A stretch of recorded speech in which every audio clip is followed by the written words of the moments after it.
Deficit calf raise, pretty simple. I create a deficit, I do a calf raise.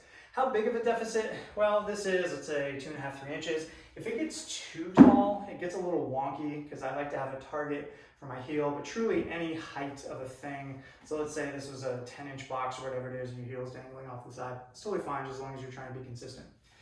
So as far as what I'm trying to do and capitalize here is my ordinary calf raise is probably going to be from here to here, and I get strong through this middle range.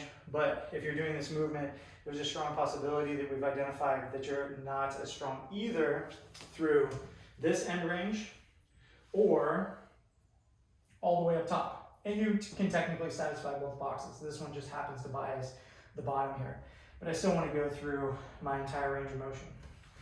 In doing so, it's also very tempting to bounce through your calf raises, to do them quickly, to miss the range, and your goal is to just own the movement, okay?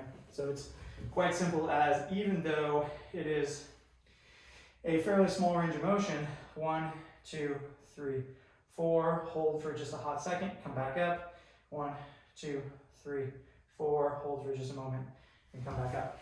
It's kind of hard to see, it's not really in view, but I'm hanging on to these bars, so I don't want balance to be part of this. I don't necessarily want to just be out here in space trying to balance as I do this. Hang on to something to the degree that you're not using it to pull yourself up, a wall, back of a couch, whatever it is, so that you can focus just on the machinery of that calf. Other than that, pretty simple. You could add load with this in time, but it would be better to absolutely dominate the movement, absolutely own each and every rep, and be perfect before you grab maybe 5 or 10 pounds.